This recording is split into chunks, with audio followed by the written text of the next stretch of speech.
listening to the Positive Professional Podcast with your host, me, Tracy Yvonne. This podcast is a weekly conversation about all things mental health, self-care, and wellness. And there'll be sprinkles of positivity, mindfulness, and guided meditations.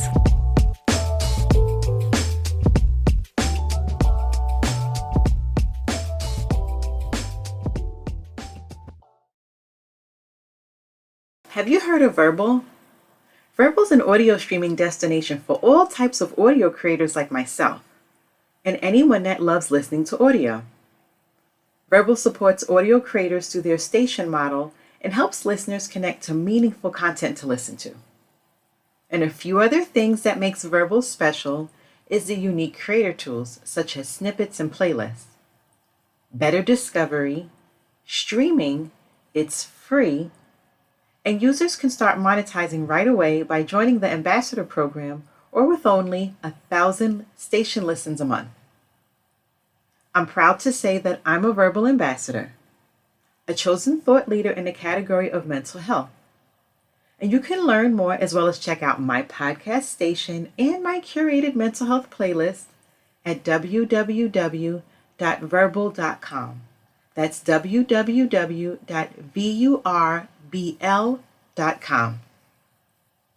Welcome back to Season 3, Episode 2. So I'm going to continue the conversation or theme around New Year, right? Because we're still in January. So today I'm going to talk about 12 ways to better yourself in 2022. And whether you're still preparing or starting to implement a list of New Year's resolutions, or maybe just deciding to live a better life that delivers more in terms of personal satisfaction, there are many different ways you can choose to be a better person from here on out. Sometimes the changes that you make will mainly benefit you. Usually when you improve yourself, it helps to have a positive impact on those around you.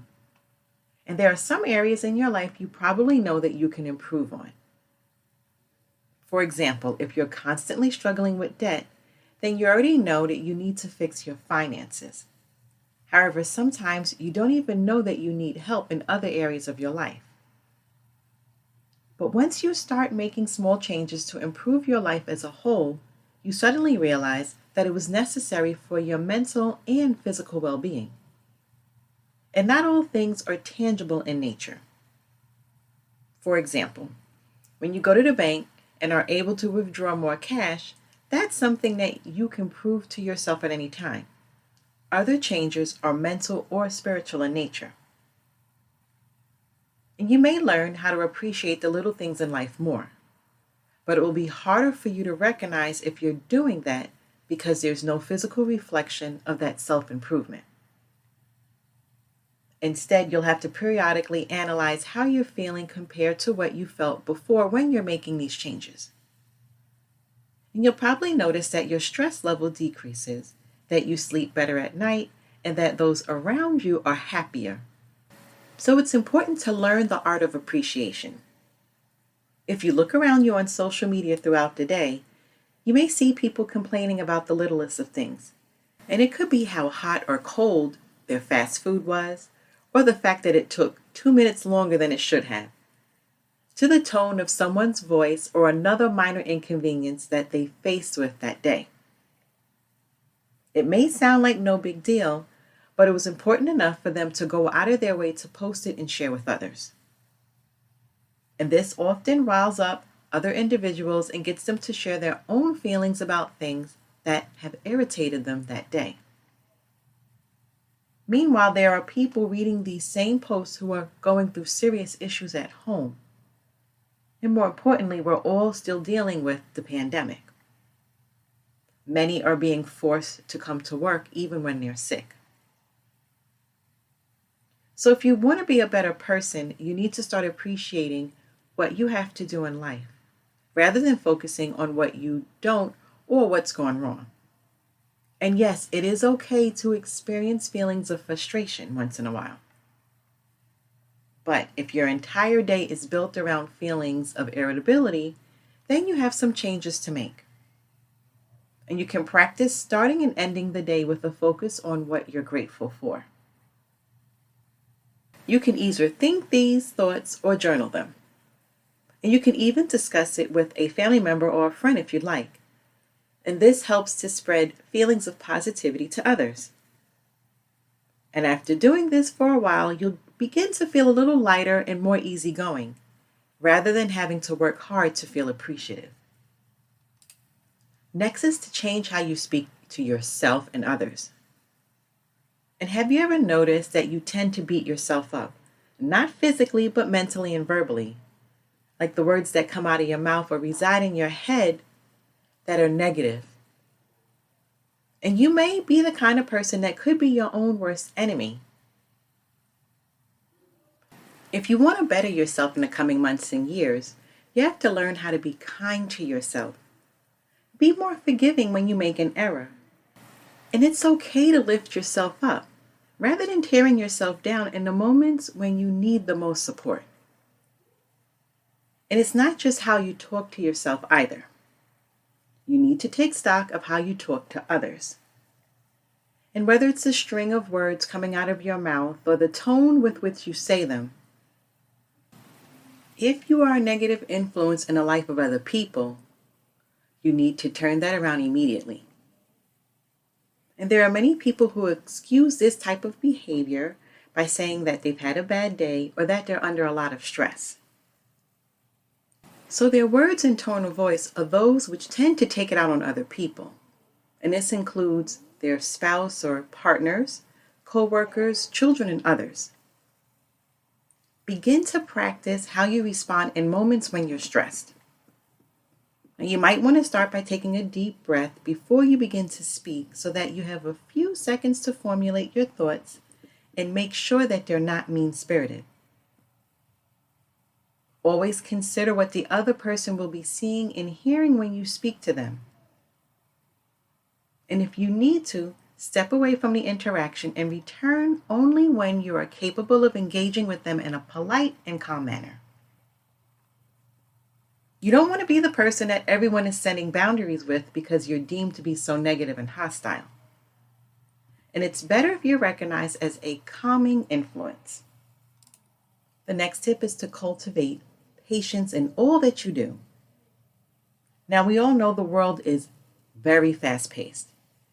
And from the way that we get ready in the morning before work to the chaotic commute in traffic or on the train or the bus, the way that we rush through projects because we are overburdened, hurrying home and everything else makes it difficult for us to stop and enjoy the life that we're living.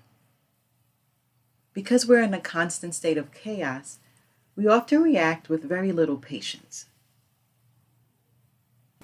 Now, have you ever been in a situation where you felt guilty after someone came to you and you bit their head off without meaning to?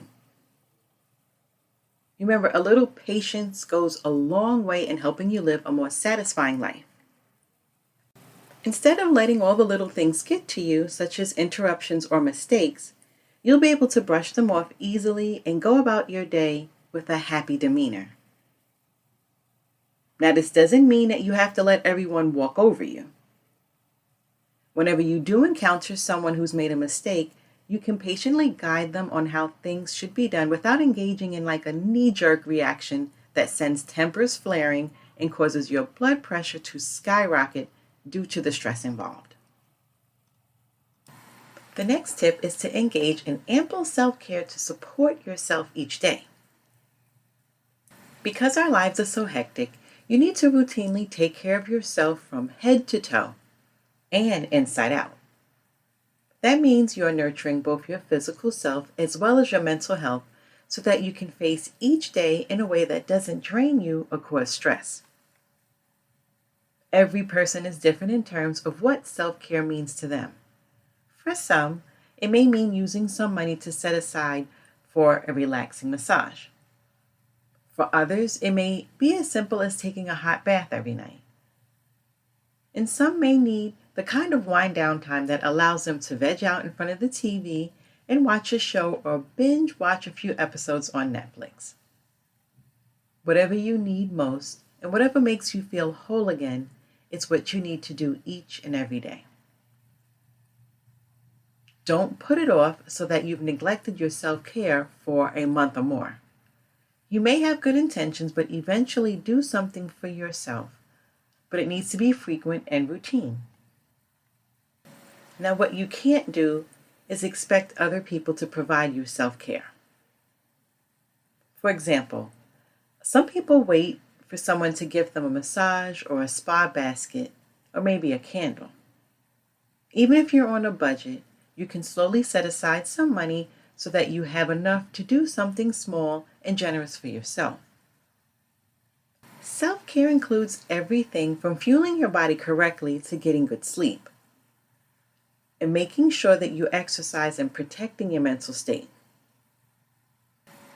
Even if you can only afford to devote 10 minutes a day to engage in self-care, it's better than not doing anything at all.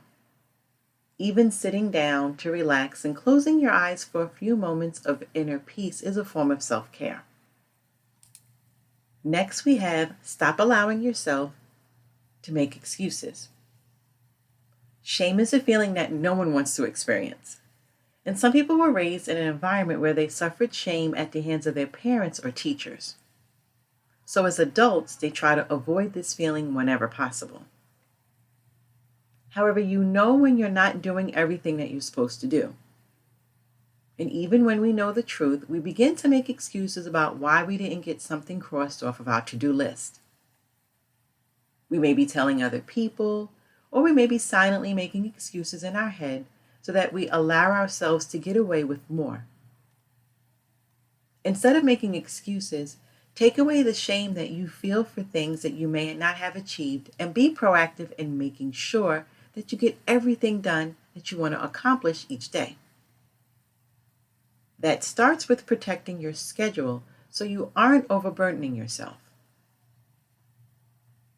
Once you have a schedule that's doable, you'll be far less likely at failing to complete your tasks. And this will lead to a feeling of pride rather than shame. And you'll eliminate your excuses once and for all.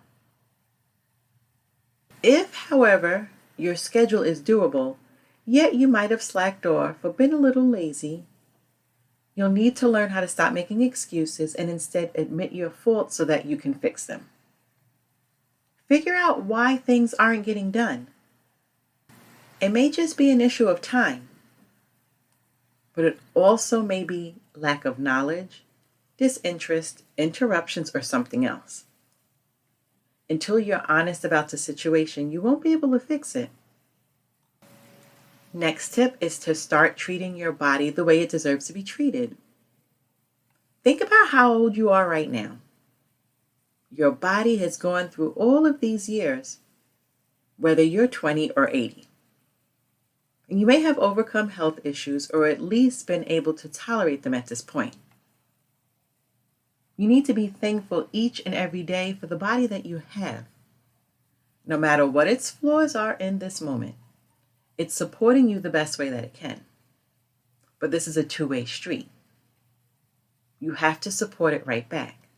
And there are several ways that you can go about this.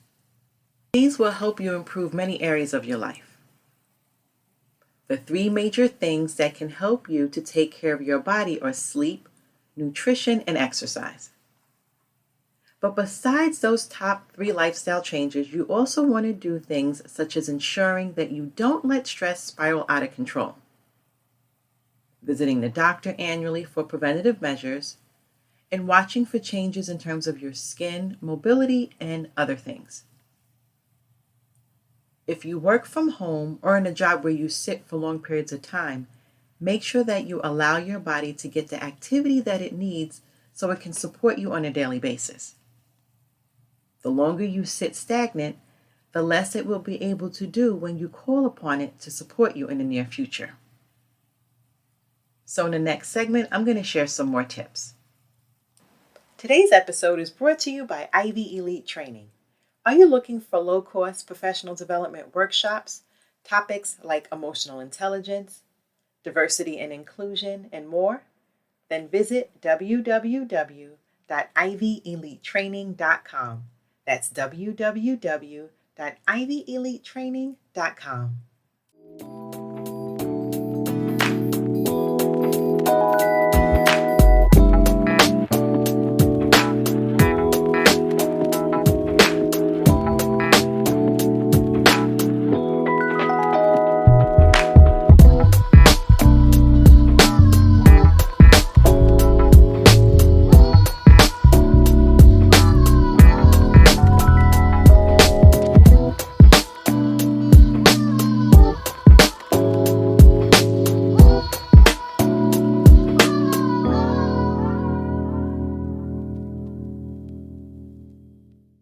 So now I'm going to continue on with sharing more tips, and this one is about being more mindful with everything. And mindfulness is a trendy word that most people sometimes associate with eating. And while it's true that mindful eating can help you to avoid binges or weight gain, it's not the only area of your life that it can improve. You should be mindful every minute of the day. Mindfulness is simply the art of focusing on whatever you're doing in that moment. And in this day and age, we are often multitasking so we can try to accomplish more. But the opposite actually holds true. Most people who multitask achieve far less than those who focus on one task at a time. Being mindful just means that you are present in that moment. And this can help you to cultivate better relationships because people will see that you are tuned into them rather than your phone or allowing your mind to drift off to other things. You'll also start to notice that people would appreciate and benefit from it too. Now, many people often have their phone in hand when answering emails or scrolling social media while they're trying to have conversations. And I have to admit that I often do this. So it's important that we all try to learn how to do one thing at a time. And you may instantly start feeling out antsy or irritable, but eventually you'll learn how to be more mindful in every moment naturally. And when you do sit down, let's just say at the dinner table, take time with your meal and put the fork down in between bites. You want to fully experience and appreciate the texture and flavors of food that you're consuming, rather than scarfing it down in an instant. And you'll naturally begin to eat less using a mindful approach. Next is to prioritize sleep so your mind and body can function properly. And how would you describe yourself when you're running on fumes with very little sleep? Most people experience irritability, feeling lethargic, and lack of focus, and this is a recipe for disaster.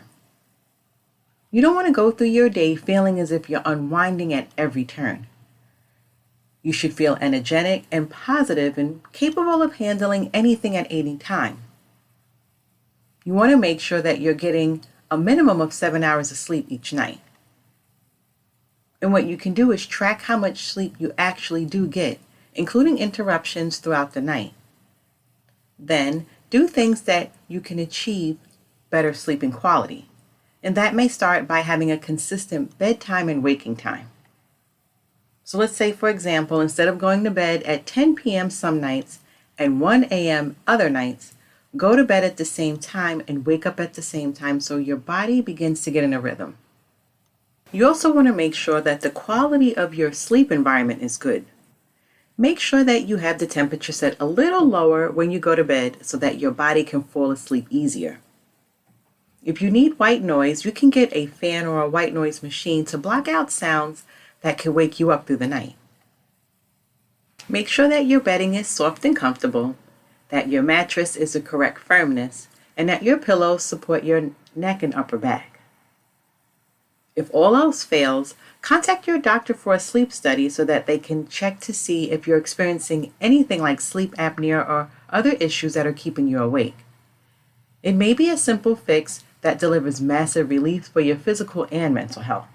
So now let's get into what does it mean to tune out toxic influences. On a regular basis, you may be associating yourself with things that tend to result in negative feelings. Sometimes curiosity gets the best of us and we turn to something toxic, knowing better than not to do it, but we're doing it anyway. Other times it's out of habit. And there are also those we're raised with and just assume are natural. The best thing that you can do when it comes to toxic influences is limit or eliminate them as much as possible. So what are some of the things that are toxic in your life? Some of the things that you don't need to be attached to day after day. For example, tuning into a 24/7 news channel is not healthy for your mind or body. If anything major happens, you will find out from other individuals, trust me. Or you can check in once per day or a couple of times a week. And social media. Social media can also be toxic for many people. A lot of times we're forced to see the best side of everyone's life. And sometimes it makes us compare our lives to theirs, which can often cause sadness or jealousy. And not only that, but people tend to behave poorly online. So you are constantly faced with a barrage of bad behavior. And people can also be toxic. And it could be anyone in your life that seems to act poorly around you in an effort to bring you down. And you don't have to put up with this behavior. You can set boundaries in place and be protective of yourself in any instance. And it may be intimidating at first, but eventually this person's going to turn to someone else as their victim, and you'll be free from them once and for all. And I touched on this a little bit in the first segment, but it's important to fix your finances once and for all. And financial stress is one of the top things that lead to people that sometimes can suffer from depression and anxiety. And whether you have enough to cover your monthly bills or not, you can still experience financial upset. The first thing you want to do is to stop spending more than what you're making. And you may need to take small steps to change lifestyle habits, such as making your own coffee rather than getting daily Starbucks, or packing your lunch instead of eating out every day of the week. Tally up your debt so that you have a good idea of what you owe to others. And in order to experience financial freedom, you can't be chained to any debt that's holding you back. Part of that is also making sure that you're checking your credit score. Also, if you want to invest, you can talk to a financial professional who can help you arrange that. Now, have you ever stopped to think about how you breathe? Most people don't realize it, but they go through the day shallow breathing. And taking shallow breaths holds you back emotionally and physically. Deep breathing is simply allowing your body to have a stronger airflow in through the nose and out through the mouth. When you engage in deep breathing, which slows the breathing process down, you instantly feel a sense of calm and relaxation. People who are shallow breathers sometimes feel a lot of stress and anxiety. But deep breathing does more than just simply allow you to feel more relaxed. If you are trying to focus on a task at hand, deep breathing can allow you to do that. You are able to make better decisions when you are breathing deeply and slowly. It's also been proven to help people who need to alleviate pain naturally. And there are even studies that say deep breathing can help with your immune system, digestion, blood pressure, and even energy levels. If you don't know how to conduct a deep breath that's beneficial to your body, you can watch a YouTube video that shows you rather than simply explains it. And this is something that you have to practice over time. And you may want to check in with yourself throughout the day to see what your breathing is like. You may discover that you've been shallow breathing while working on a project, and this quick analysis will allow you to re-engage with your deep breathing technique and focus better on what you need to accomplish. And now the last tip I'm going to share is about becoming organized and keeping things tidy. And one way you can better your life is by clearing out the clutter in your world. It may be something as simple as a cluttered desk, or it could be an entire home situation that resembles an episode of Hoarders that you need to deal with immediately. Now, you don't need to have to do this all in one day, but eventually you need to start organizing the things around you so that you can find things easily. And toss out what's no longer necessary in your life and live your life in a peaceful, beautiful surroundings. You may want to start with the place that you spend most of your day, such as a home office, or you may want to begin with a place that's meant to be relaxing, such as your bedroom. You can also rotate rooms and choose one area of the room to do each week or day, depending on the amount of time that you may have. For example, on Mondays, you might want to declutter the kitchen cabinet. On Tuesdays, clear off your desk. On Wednesdays, organize your nightstand in the bedroom, and so on. That way, every area of your home begins to see a little progress at a time. Or you can focus on one room until it's fully organized. And there are products and strategic videos that can help you get and stay organized. Keep in mind that you can also declutter your life by digitally getting rid of files and bookmarks that you no longer need or should not be addicted to, which serve as a distraction. You can even clear the clutter inside of your head if you want to engage in something like guided meditation that lets you filter out thoughts that do nothing beneficial for you. You can take part in some arts and crafts and do some volunteer work to realign with your priorities and give back rather than focusing on the chaos in your mind. Regardless of which areas of your life you choose to make improvements in, you can take bite-sized steps towards achieving a bigger goal. It takes a lot of courage to admit that things need to be changed, and even more to take the first steps to make it happen. This entire process of bettering yourself is something that will evolve over time. You may even see certain issues reappear in your life. For example, after working on patience and finding it's going well, something may occur that brings about an added stress in your life, and you start to realize that you may need to work on it again. This is normal, and the next time you have to work on something, it's going to be easier and a faster process because you will have figured out and practice implementing a strategy that makes your life better in that area.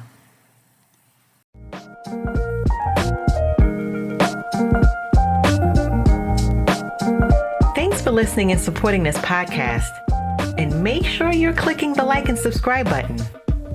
You can also follow me on Twitter and Instagram. Stay safe, be well, and don't forget to be the best version of you.